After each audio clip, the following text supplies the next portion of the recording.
Foi solicitado ao pastor Joe Wright de Kansas que dirigisse o Senado do estado de Kansas em oração. Esperava uma oração formal e comum para abrir a sessão, mas não foi isso que aconteceu. O pastor usou o momento como uma oportunidade confessional e profética. Enquanto orava, alguns senadores se levantaram e saíram. Quando Paul Harvey, a personalidade do rádio, leu essa mesma prece em seu programa, recebeu mais pedidos de suas cópias do que qualquer outro material antes solicitado.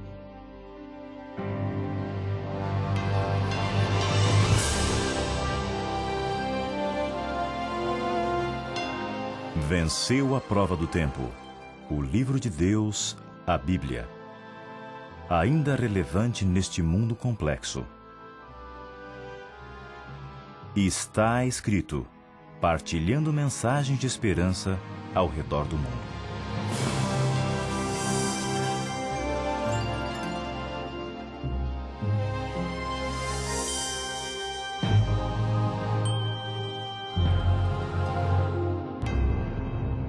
Aqui está a oração do pastor Wright.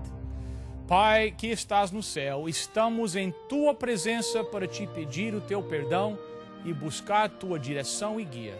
Sabemos que a tua palavra diz, ai daqueles que chamam o bem ao mal, mas é exatamente isto que temos feito. Perdemos nosso equilíbrio espiritual e invertemos nossos valores. Confessamos que temos ridicularizado a verdade absoluta de tua palavra, chamando-a de pluralismo. Temos adorado a outros deuses em nome do multiculturalismo. Temos apoiado a perversão, denominando tal atitude estilo de vida alternativo. Exploramos o pobre sob o título loteria. Negligenciamos o necessitado, referindo-nos a tal atitude como preservação própria. Apoiamos a preguiça em nome da previdência social. Matamos quem ainda não nasceu e chamamos isto escolha. Negligenciamos a disciplina de nossos filhos e denominamos tal ato construção de autoestima. Abusamos do poder em nome do jeitinho político. Cobiçamos as possessões de nosso vizinho e chamamos isto de ambição. Poluímos as ondas do ar com profanação, a qual chamamos liberdade de expressão. Ridicularizamos os valores honrados do passado e chamamos a isto a iluminismo. Sonda-nos, ó Deus, conheça os nossos corações, prove-nos e vê se há em nós algum caminho perverso. Limpa-nos de todo pecado e liberta-nos. Guia e abençoe estes homens e mulheres que, enviados pelo povo de Kansas e que foram ordenados por ti para governar este grande estado. Dá-lhes a tua sabedoria para governar e que as suas decisões nos dirigem para o centro da tua vontade. Amém. Amigo, a oração é vital. É para o cristão o que a respiração é para o ser humano. Mas temos que saber orar. Temos problema nesse sentido. De acordo com Romanos capítulo 8, verso 26, Paulo nos disse, porque não sabemos como havemos de orar como convém. E aqui nosso Senhor está nos esclarecendo para que possamos compreender. Temos visto que a oração do Senhor não é para ser simplesmente recitada. Apesar que está bem fazê-lo, não é uma oração para fazer parte de um ritual, rotina ou liturgia, mas é um exemplo que nos indica o formato de todas as orações. Temos aprendido isto ao estudarmos tal oração, frase por frase. Hoje chegamos à terceira frase no verso 10. Suas primeiras palavras são, venha o teu reino. Vamos ler toda a oração. Consideramos a frase dentro do seu próprio contexto.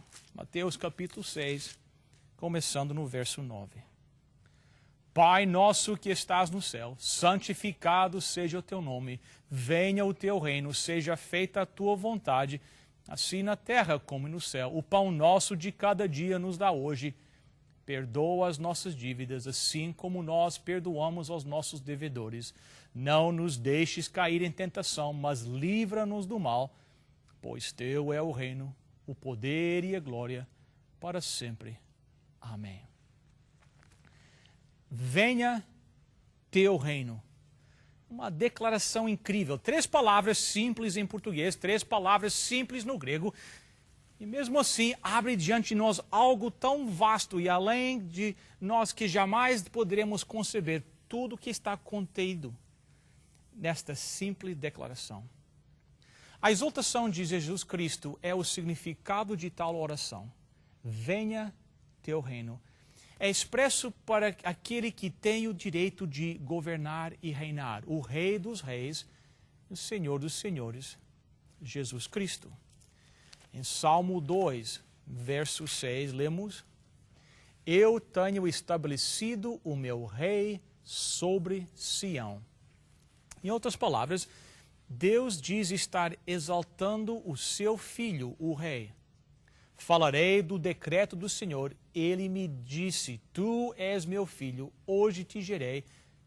Pede-me, e eu te darei as nações por herança, e as extremidades da terra por possessão. Salmo 2, versos 7 a 8. Você vê? Deus deseja dar o reino do mundo para o Filho. Deus quer que seu Filho, seu rei no santo monte de Sião, reine no trono de Davi. E assim, a promessa do reino para o rei. De fato, através do Velho Testamento, há uma promessa de um rei vindouro que havia de nascer e sobre cujos ombros estaria o governo, diz Isaías. Um que reinaria e governaria tendo controle na terra, um salvador, um monarca, um rei, um Messias. A própria palavra Messias significa ungido, um com o direito de governar e reinar. Você nota que o programa de Deus se centraliza numa pessoa. Não se trata de um plano sem uma pessoa, nem um programa sem uma pessoa. A história focaliza numa pessoa, um que virá outra vez para reinar como o Rei dos Reis e Senhor dos Senhores. Esta era a esperança de Israel. Esta é a esperança da igreja. Esta é a esperança do mundo. Jesus Cristo, o Rei, consumará a história. Um verdadeiro filho de Deus não se preocupa tanto com seus planos pessoais e seus desejos próprios, tanto como com o plano de Deus revelado na pessoa de Jesus Cristo. Orar de maneira correta não significa permitir Deus em teus planos, mas é pedir a Deus que cumpra seus próprios planos. Teu reino venha. É necessário uma grande transformação na vida de uma pessoa para chegar ao ponto de, ao invés de dizer meu reino venha, possa dizer teu reino venha. Às vezes fico a pensar se nossas orações não são literalmente repletas com o nosso próprio reino, nossos próprios planos, nosso próprio governo, nossas próprias causas. Ainda assim, toda a história move em direção à glorificação do Filho de Deus, o Rei dos Reis e Senhor dos Senhores. Toda a história está se direcionando para o retorno de Jesus Cristo. Venha o teu reino. O Talmud, que é o comentário bíblico judaico sobre Deus, a palavra de Deus, a lei e a lei de Deus, diz o seguinte: a oração que não menciona o reino de Deus não é oração. O reino é o coração da questão. O reino é a razão pela qual Deus planejou a história, para que ele possa governar e reinar e ser supremo. Ele vem primeiro em nossas orações. Antes que entramos em sua presença com todas as nossas petições, nós nos contemos tempo suficiente para considerar suas causas, seu reino e afirmar nosso desejo que ele seja glorificado em seus propósitos. Venha teu reino. A palavra teu, um simples pronome, em grego, su, A palavra reino em grego, basileia. A palavra é traduzida reino, mas significa governo ou domínio. Quando pensamos em um reino, pensamos em todas as ramificações envolvidas. Pensamos nos castelos com suas valas de proteção, muros, leis e coisas deste tipo. E não conseguimos pensar em reino de outra forma, porque pensamos sobre a perspectiva do mundo. Foi esta a razão pela qual Pilatos disse a Jesus, você é rei? A implicação era que tipo de rei és tu? Quer dizer, quem já viu um rei como tu? A isto Jesus respondeu, o meu reino não é deste mundo. É o governo de Cristo, é o reino de Cristo. É pela soberania de Cristo que devemos orar. Então, o verbo que significa vir, quer dizer que venha de maneira rápida e imediatamente. Que venha e venha agora, que venha rapidamente, que venha de verdade e de maneira completa. Vou deixar com vocês hoje algo que lhes faça pensar. 3 perguntas. Pergunta número 1. De quem é o reino? Teu reino. A quem se refere a palavra teu? Voltemos a Mateus 6, no verso 9. Pai nosso que estás no céu, santificado seja o teu nome, teu reino venha. A quem pertence esse reino? É o reino de Deus. Não é um reino comum, é o reino de Deus. Nós estamos envolvidos não num reino humano, não é nossa prioridade, não somos deste mundo. Nossa cidadania não é daqui.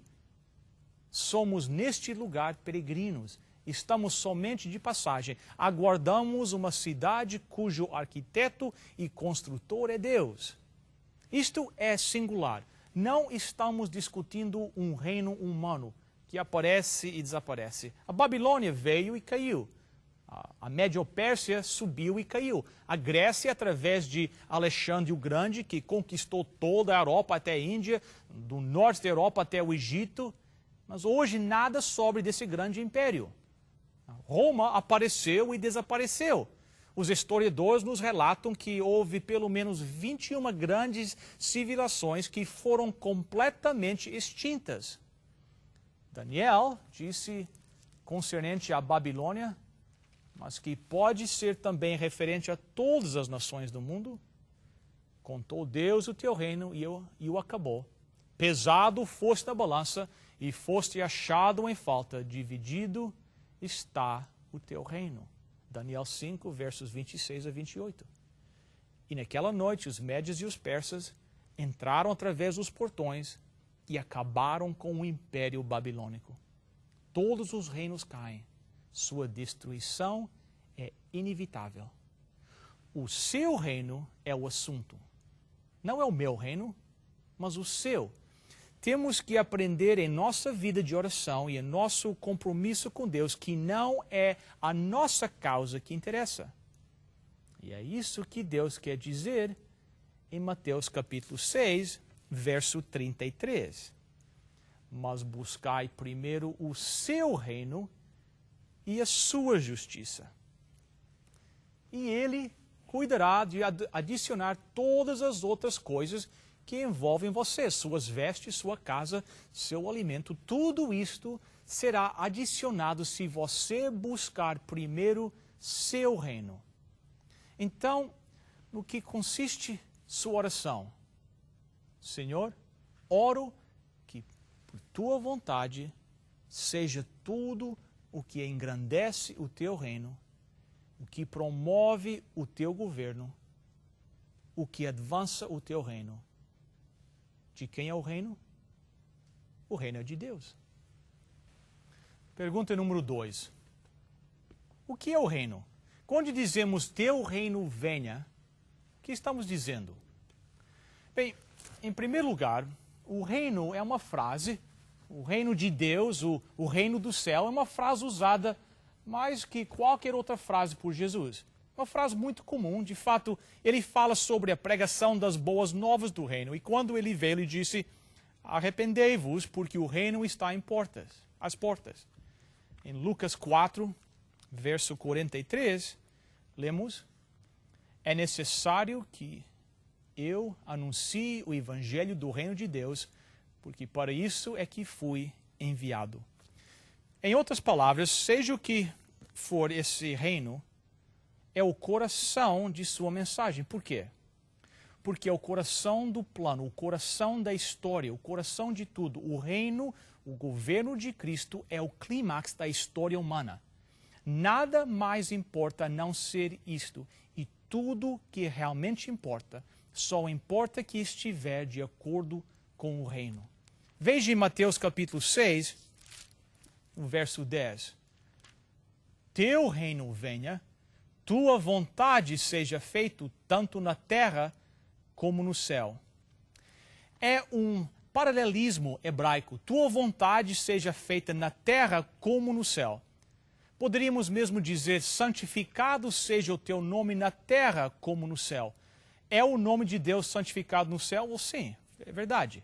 É a vontade de Deus feita no céu? Sim. É o seu reino e o seu governo estabelecido no céu? Sim. Então, qual é o pedido aqui? Que seja estabelecido aonde? Na terra. Este é o ponto. O reino no céu está estabelecido. A oração é que a mesma coisa aconteça aqui na terra. Que este pequeno mundo, como um grão de areia no universo infinito, que se rebelou contra Deus, entre em harmonia com o restante do universo. O reino celestial é completo, é eterno, é constante. Nós podemos simplesmente aceitar este fato, mas o que oramos aqui é: Deus, acabe com a rebelião e que reines aqui na mesma maneira que estás reinando no céu. É um grande conceito. A razão que seu nome é santificado no céu e nem sempre aqui na terra, sua vontade ser feita no céu e nem sempre nesta terra, o seu reino estar no céu e nem sempre nesta terra, é tudo resultado da rebelião. O propósito, então, da oração é trazer o reino de Deus a esta terra, para que ele possa acabar com o pecado, com a rebelião, com o mal, e que ele possa, no nome santo de Deus, trazer seu reino e sua vontade até nós. Quando isto acontecer, não haverá mais distinção entre o reino universal de Deus e o seu reino terrestre. Os dois se unirão em seu reino eterno. Quando oramos na terra como no céu, é isso que estamos solicitando. Senhor, preocupamos-nos com a terra, traga até nós o teu reino em sua plenitude. Uma pergunta: será que o mundo necessita do governo de Jesus Cristo? É claro. Outra pergunta: chegará o dia em que ele vai reinar neste mundo? Seguramente. De quem é esse reino? O que é o tal reino? Neste caso, é o reino de Deus na terra. Ponto número 3. Como podemos trazer à terra o reino de Cristo? Em primeiro lugar, através da conversão. Se Cristo reina em minha vida, o seu reino já está sendo trazido até a terra. Em Lucas 17, ele nos diz que não devemos procurar o reino aqui ou ali. As pessoas perguntam: onde está o reino? Ele diz: não procure o reino aqui ou ali, pois o reino está entre nós. Onde? Ele é o reino. Você jamais o separará do seu reino. É por isso que a pedra que destrói a estátua torna-se o reino que enche a terra. O fato de Cristo estar em minha vida, governando e reinando em meu viver, traz o reino de Deus para esta terra. Em segundo lugar, o reino de Deus principia com um convite e inclui o arrependimento. Em Marcos capítulo 1, versos 14 e 15, nos diz: veio Jesus para a Galileia, pregando o evangelho do reino. E o que era essa mensagem? É chegado o reino de Deus, arrependei-vos e crede no evangelho. O reino vem quando você se arrepende. O reino se inicia quando você crê. Assim, é um convite que requer arrependimento. Em terceiro lugar, requer uma ação do desejo. Uma vez Jesus disse a um escriba: você não está longe do reino. O que ele queria dizer com isso? Esta declaração significa que o homem tinha o conhecimento, mas não havia feito sua decisão. Se você quer entrar no reino, você não necessita somente do conhecimento em sua mente, você tem que fazer uma escolha. Ninguém que lança a mão do arado e olha para trás é apto para o reino de Deus. Em outras palavras, você pode ter conhecimento do assunto, pode fazer algum esforço em direção ao reino, mas até que você faça uma decisão final e se comprometa de maneira completa, não entrará no reino de Deus. Ouvimos João repetidas vezes no livro do Apocalipse dizer que Jesus está voltando. E finalizando o livro, ele diz: ora, vem Senhor Jesus. Esta é uma parte de sua oração. Oramos não somente para que o seu reino venha no coração e nas vidas das pessoas que não conhecem, mas também oramos para que o seu reino venha em nosso coração de maneira completa. Esse glorioso dia está chegando e até que ele venha, o reino está em nosso meio, enquanto ele reina e governa no coração de seu povo.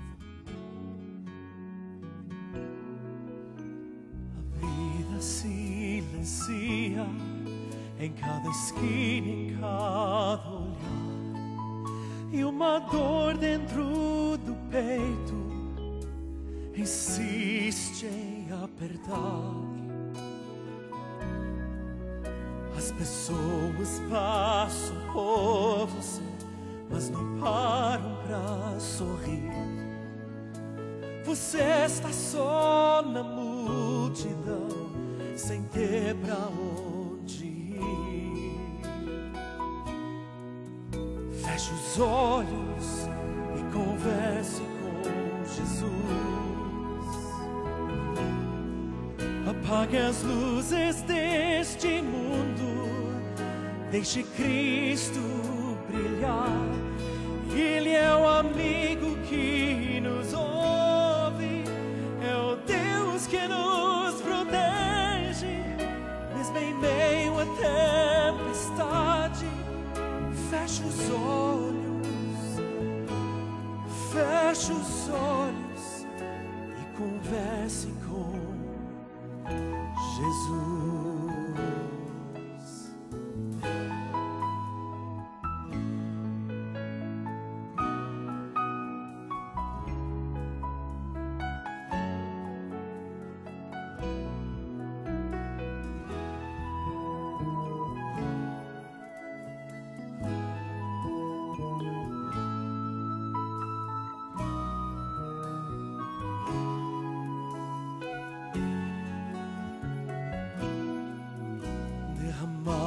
Tantas lágrimas por coisas sem valor, tanto tempo foi perdido e ganhamos tanta dor.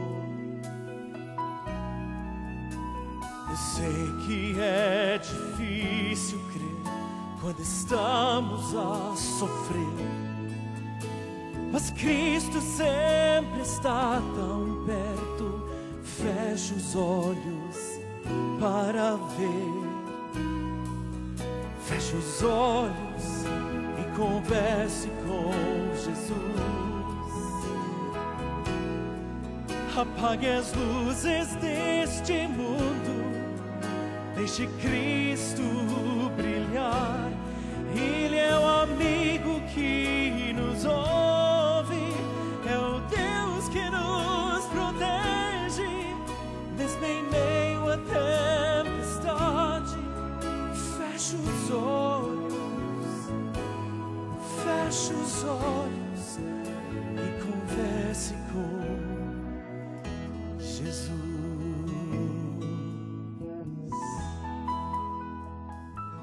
Oremos.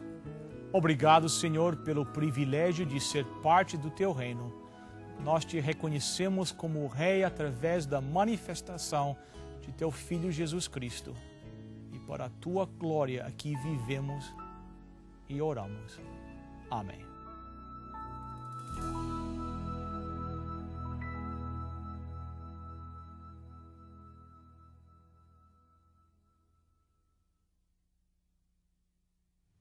Os Homens do Rei. Este é o nome do livro que Bill Santos escreveu sobre os 12 discípulos de Jesus. Neste livro, Bill Santos trata profundamente os aspectos do caráter, da personalidade de cada um dos discípulos. Você precisa ter uma cópia. E a cópia pode ser e será gratuita. O que você precisa fazer é simplesmente escrever para nós. Eis aqui as informações necessárias. Para você solicitar gratuitamente a sua oferta, basta ir ao nosso website www.estaescrito.ca e acessar o programa de hoje. Lá você preencherá um formulário com os seus dados e assim poderemos enviar a oferta para você. Lembre-se, www.estaescrito.ca. Você receberá em sua casa gratuitamente a oferta solicitada sem qualquer compromisso com o programa Está Escrito. Escreva para nós. Está Escrito, Box 2010, Oshawa, Ontário, L1H 7V4. Agradecemos as suas cartas, os pedidos de oração que nos enviam e também o seu apoio financeiro. Escreva ainda hoje. Está Escrito, Box 2010, Oshawa, Ontário, L1H 7V4. Eu quero agradecer a sua presença conosco hoje e quero os lembrar de nosso website www.estaescrito.ca. Até a próxima semana. Lembre-se, está escrito: nem só de pão viverá o homem, mas de toda a palavra que procede da boca de Deus.